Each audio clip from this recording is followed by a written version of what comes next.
السلام عليكم ورحمة الله وبركاته. معاكم انجي سكين ودي قناتي. ان شاء الله هنعمل النهاردة فراخ مشوية بزيت الزيتون والبصل والفلفل الاخضر. وصفة حلوة وسهلة وجميلة تنفع معانا في فطار رمضان. هنا معايا حبتين من البصل الكبيرة، ومعايا 3 فصوص توم، و4 معالق كبيرة فلفل حار وبارد.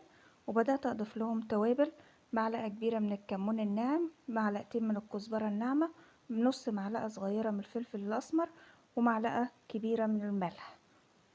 وهنا ضفت كمان معلقة من الخل، معلقة كبيرة من الخل، وحوالي 3 معالق كبيرة من زيت الزيتون. وصفة سهلة وبسيطة ومنجزة. بدأت أخلط المكونات كلها، ودي أهم خطوة في الخطوات دي كلها. ما شاء الله بتدينا نتيجة حلوة وتنفع لفطار رمضان.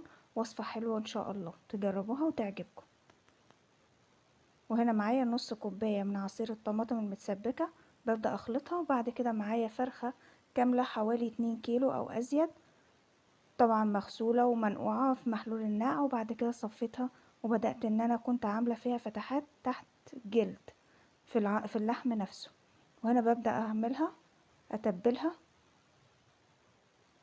التتبيل بتاعها ما بياخدش وقت ومنجزة، وكل المكونات لو حد حابب يضيف زيت غير زيت الزيتون عادي، واي مكون ممكن يتشال منها. ولو اتعملت بالبصل والتوابل ما شاء الله بتبقى جميلة. هنا هنبدأ نتبلها وبسيبها ليلة كاملة في التلاجة، نغطيها ونسيبها ليلة كاملة في التلاجة. ولما نيجي نسويها بنحطها في الرف الأوسط من الفرن، وطبعا مشغلين الحرارة من تحت بس. وبنغطيها بالورق الألمونيوم وورق الزبدة الأول وورق الألمونيوم، ونسيبها لما تبدأ تستوي. بعد كده بنبدأ نشيل الغطا من عليها ونبدأ ان احنا نديلها الوش. طبعا انا في نهاية الفيديو ضفت لها بطاطس علشان اكمل الوجبة، وبكده يبقى انا عملت الوجبة في صينية واحدة.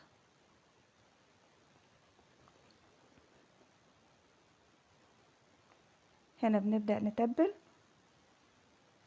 اهم حاجة ان هي تفضل ليلة كاملة في التلاجة. كل ما بتقعد اكتر كل ما شاء الله بتطلع كويسة. هنا هنبدأ نمسح الطاجن من اي بواقي عشان ما يتحرقش مننا في الفرن. ومش محتاجين ان احنا نضيف مية. لو حسيت ان هي محتاجة مية ممكن نضيف شوية مية دافيين بس، علشان ضمان التسوية لازم أن تكون متغطية.